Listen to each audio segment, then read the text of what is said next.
Reciprocal Basis of National Culture and the Fight for Freedom by Frantz Fanon. Colonial domination, because it is total and tends to oversimplify, very soon manages to disrupt in spectacular fashion the cultural life of a conquered people. This cultural obliteration is made possible by the negation of national reality, by new legal relations introduced by the occupying power, by the banishment of the natives and their customs to outlying districts by colonial society, by expropriation, and by the systematic enslaving of men and women.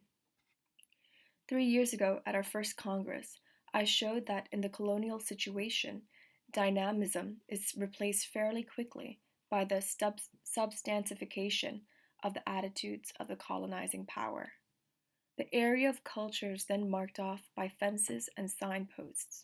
These are in fact so many defense mechanisms of the most elementary type, comparable for more than one good reason to the simple instinct for preservation. The interest of this period for us is that the oppressor does not manage to convince himself of the objective non-existence of the oppressed nation and its culture. Every effort is made to bring the colonized person to admit the inferiority of his culture, which has been transformed into instinctive patterns of behavior, to recognize the unreality of his nation, and in the last extreme, the confused and imperfect character of his own biological structure. Vis-a-vis this state of affairs, the natives' reactions are not unanimous. While the mass of the people maintain intact traditions which are completely different from those of the colonial situation, and the artisan style solidifies into a formalism which is more and more stereotyped, the intellectual throws himself in frenzied fashion into the frantic acquisition of the culture of the occupying power, and takes every opportunity of unfavorably criticizing his own national culture, or else takes refuge in setting out and substantiating the claims of that culture in a way that is passionate but rapidly becomes unproductive. The common nature of these two reactions lies in the fact that they both lead to impossible contradictions. Whether a turncoat or a substantialist, the native is ineffectual precisely because the analysis of the colonial situation is not carried out on strict lines. The colonial situation calls a halt to national culture in almost every field. Within the framework of colonial domination, there is not and there will never be such phenomena as new cultural departures or changes in the national culture. Here and there, valiant attempts are sometimes made to reanimate the cultural dynamic and to give fresh impulses to its themes, its forms, and its tonalities. The immediate, palpable, and obvious interest of such leaps ahead is nil, but if we follow up the consequences to the very end, we see that preparations are being thus made to brush the cobwebs off national consciousness, to question oppression, and to open up the struggle for freedom. A national culture under colonial domination is a contested culture whose destruction is sought in systematic fashion. It very quickly becomes a culture condemned to secrecy. This idea of clandestine culture is immediately seen in the reactions of the occupying power, which interprets attachment to traditions as faithfulness to the spirit of the nation and as a refusal to submit. This persistence in following forms of culture, which are already condemned to extinction, is already a demonstration of nationality. But it is a demonstration which is a throwback to the laws of inertia. There is no taking of the offensive and no redefining of relationships. There is simply a concentration on a hard core of culture which is becoming more and more shriveled up, inert, and empty. By the time a century or two of exploitation has passed, there comes about a veritable emaciation of the stock of national culture. It becomes a set of automatic habits, some traditions of dress, and a few broken down institutions. Little movement can be discerned in such remnants of culture. There is no real creativity and no overflowing life. The poverty of the people, national oppression, and the inhibition of culture are one and the same thing. After a century of colonial domination, we find a culture which is rigid in the extreme. Or rather, what we find are the dregs of culture, its mineral strata. The withering away of the reality of the nation and the death pangs of the national culture are linked to each other in mutual dependencies. This is why it is of capital importance to follow the evolution of these relations during the struggle for national freedom. The negation of the native's culture, the contempt for any manifestation of culture, whether active or emotional, and the placing outside the pale of all specialized branches of organization contribute to breed aggressive patterns of conduct in the native. But these patterns of conduct are of the reflexive type. They are poorly differentiated, anarchic, and ineffective. Colonial exploitation, poverty, and endemic famine drive the native more and more to open organized revolt. The necessity for an open and decisive breach is formed progressively and imperceptibly and comes to be felt by the great majority of the people. Those tensions which hitherto were non-existent come into being. International events, the collapse of whole sections of colonial empires, and the contradictions inherent in the colonial system strengthen and uphold the natives' combativity while promoting and giving support to national consciousness. These newfound tensions, which are present at all stages in the real nature of colonialism, have their repercussions on the cultural plane. In literature, for example, there is relative overproduction. From being a reply on a minor scale to the dominating power, the literature produced by natives becomes differentiated and makes itself into a will to particularism. The intelligentsia, which during the period of repression was essentially a consuming public, now themselves become producers. This literature at first chooses to confine itself to the tragic and poetic style, but later on novels, short stories, and essays are attempted. It is as if a kind of internal organization or law of expression existed, which wills that poetic expression becomes less frequent in proportion as the objectives and the methods of the struggle for liberation become more precise. Themes are completely altered.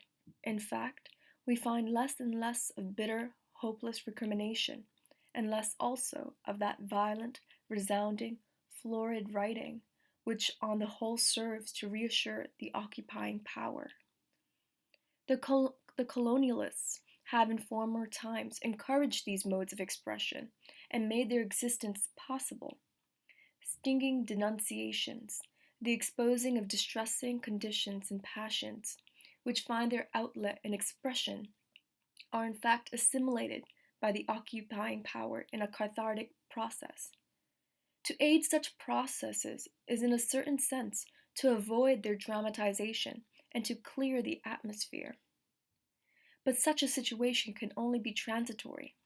In fact, the progress of national consciousness among the people modifies and it gives precision to the literary utterances of the native intellectual. The continued cohesion of the people constitutes for the intellectual an invitation to go farther than his cry of protest.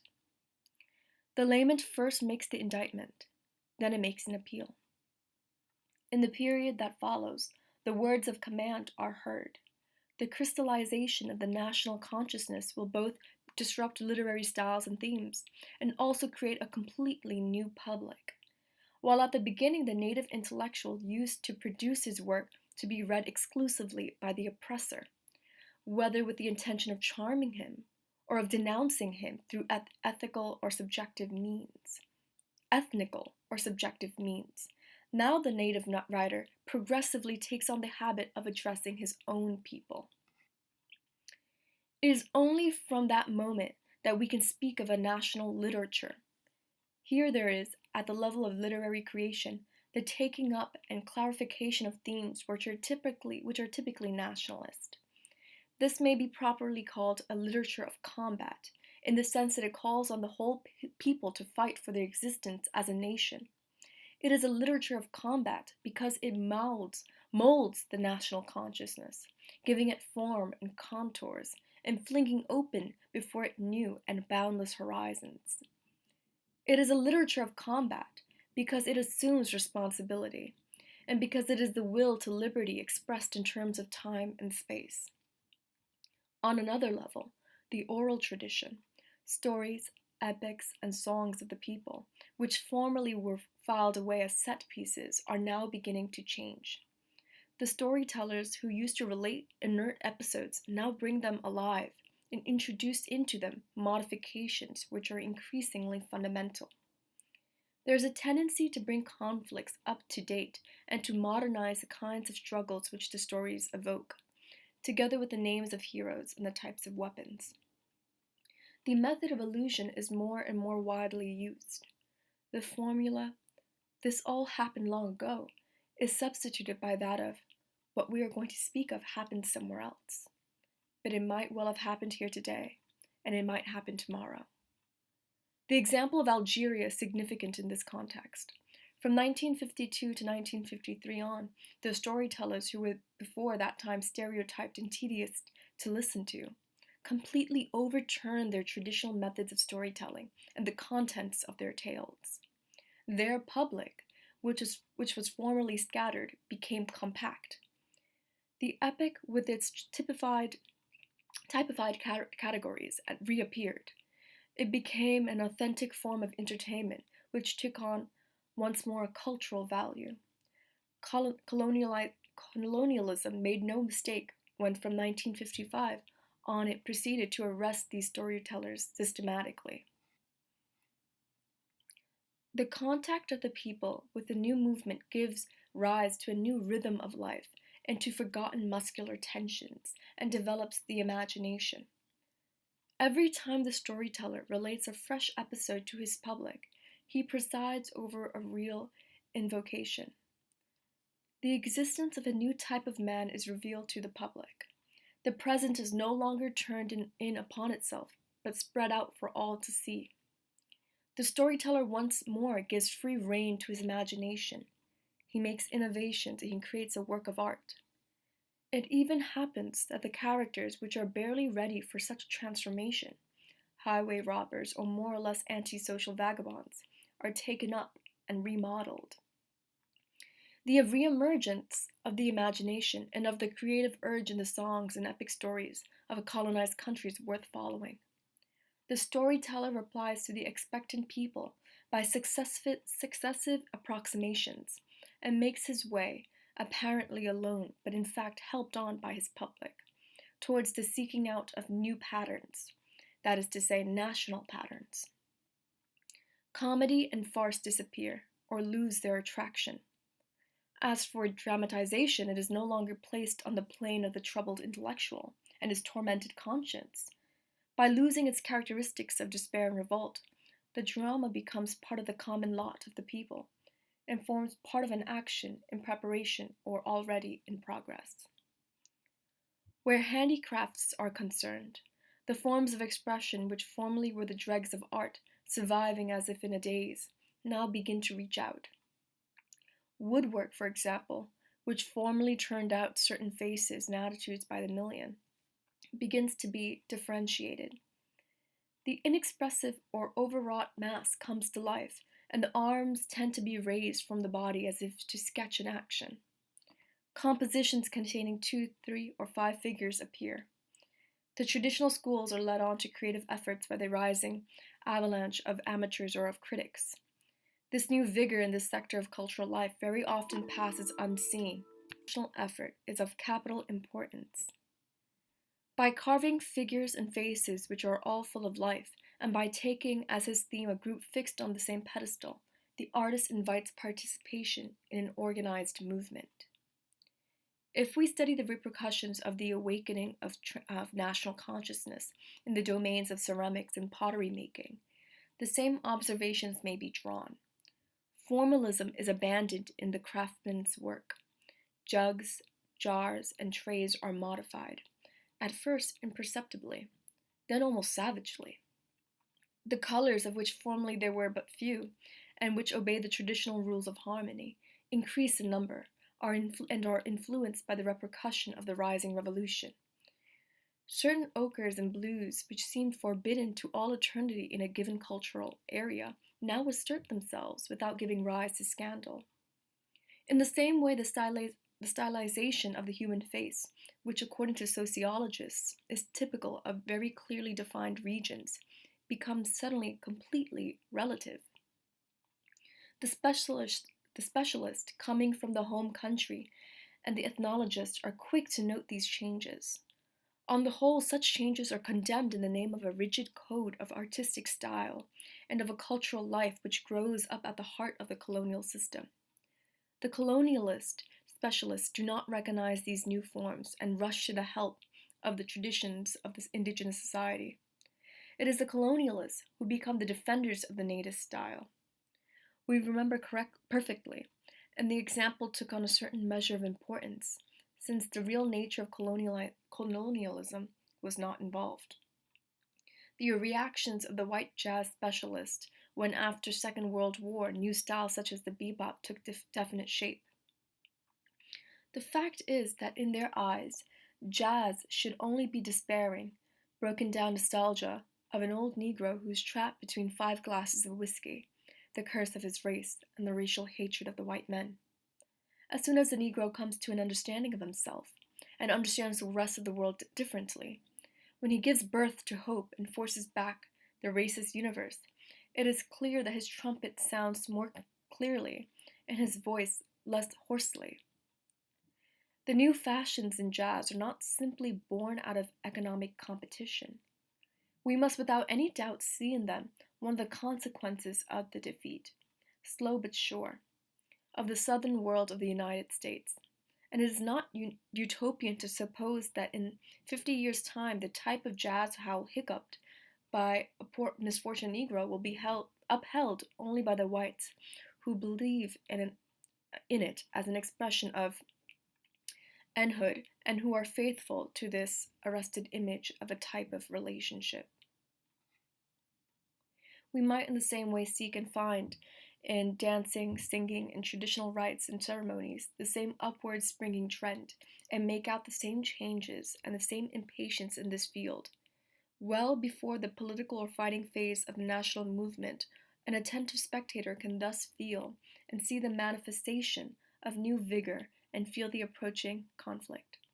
He will note unusual forms of expression and themes which are fresh and imbued with a power which is no longer that of invocation, but rather of the assembling of the people, a summoning together for a precise purpose.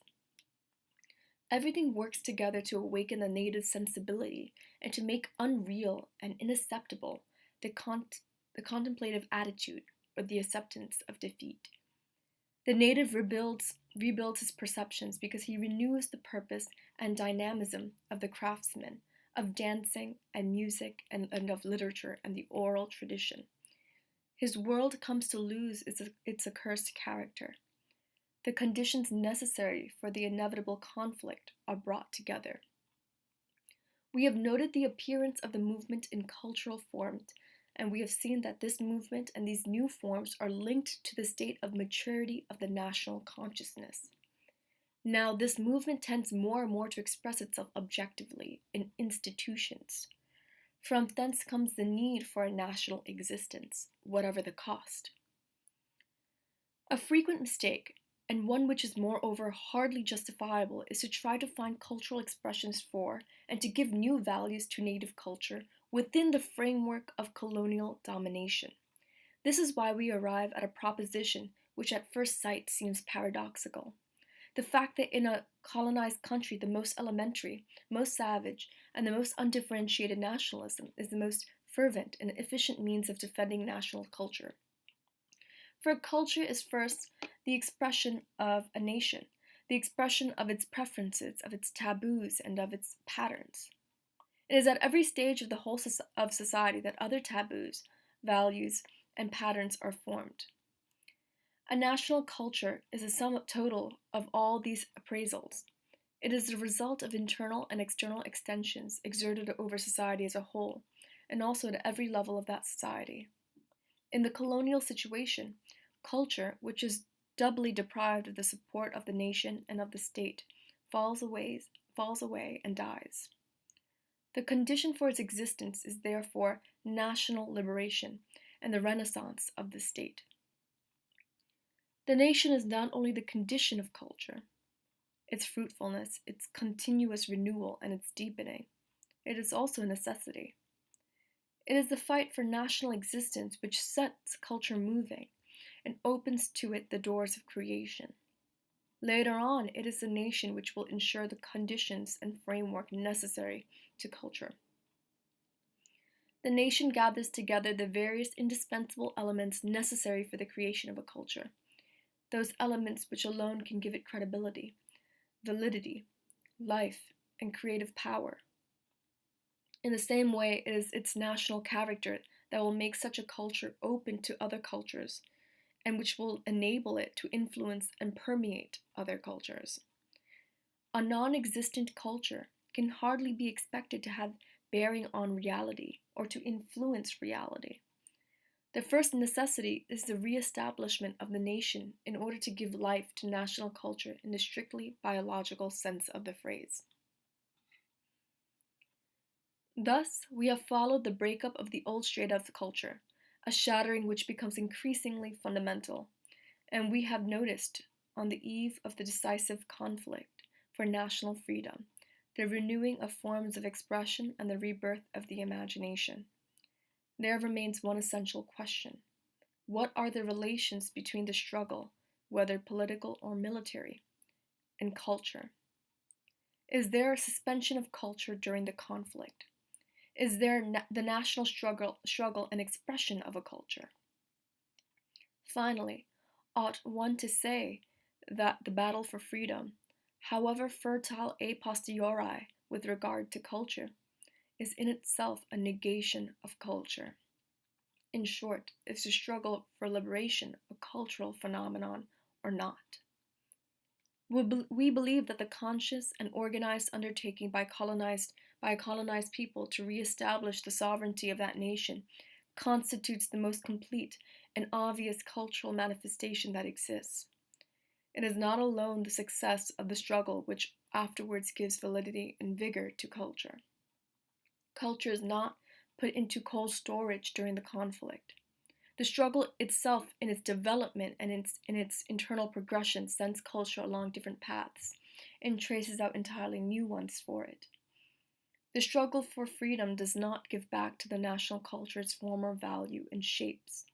The struggle, which aims at a fundamentally different set of relations between men, cannot leave intact either the form or the content of the people's culture. After the conflict, there is not only the disappearance of colonialism, but also the disappearance of the colonized man. This new humanity cannot do otherwise than define a new humanism both for itself and for others.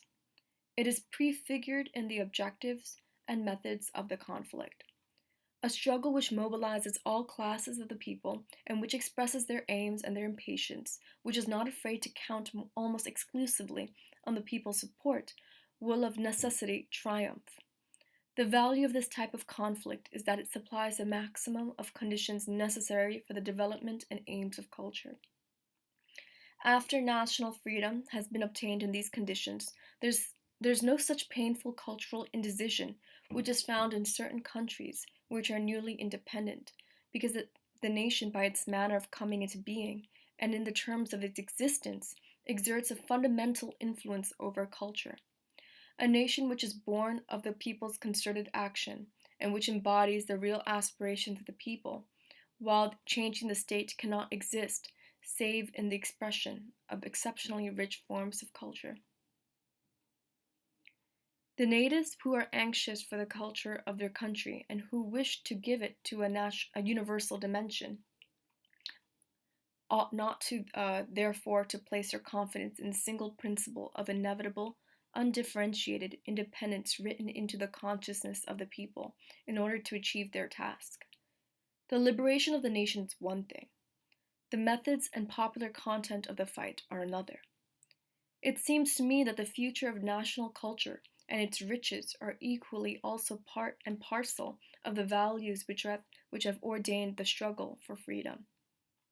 And now it is time to denounce certain Pharisees.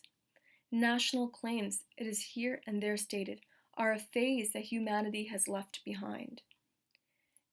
It is the day of great concerted actions, and retarded nationalists ought in consequence to set their mistakes aright. We, however, consider that the mistake, which may have very serious consequences, lies in wishing to skip the national period. If culture is the expression of national consciousness, I will not hesitate to affirm that in the case with which we are dealing, it is the national consciousness which is the most elaborate form of culture. The consciousness of self is not the closing of a door to communication. Philosophic thought teaches us, on the contrary, that it is its guarantee. National consciousness, which is not nationalism, is the only thing that will give us an international dimension. This problem of national consciousness and of national culture takes on in Africa a special dimension.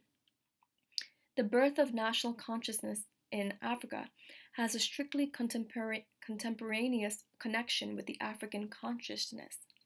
The responsibility of the African as regards national culture is also responsibility with regards to African Negro culture. This joint responsibility is not the fact of a metaphysical principle, but the awareness of a simple rule which wills that every independent nation in Africa where colonialism is still entrenched is an encircled nation, a nation which is fragile and in permanent danger. If man is known by his acts, then we will say that the most urgent thing today for the intellectual is to build up his nation. If this building up is true, that is to say, if it interprets the manifest will of the people and reveals the eager African peoples, then the building of a nation is of necessity accompanied by the discovery and encouragement of universalizing values. Far from keeping aloof from other nations, therefore, it is national liberation which leads the nation to play its part on the stage of history. It is at the heart of national consciousness that international consciousness lives and grows, and this twofold emerging is ultimately the source of all culture.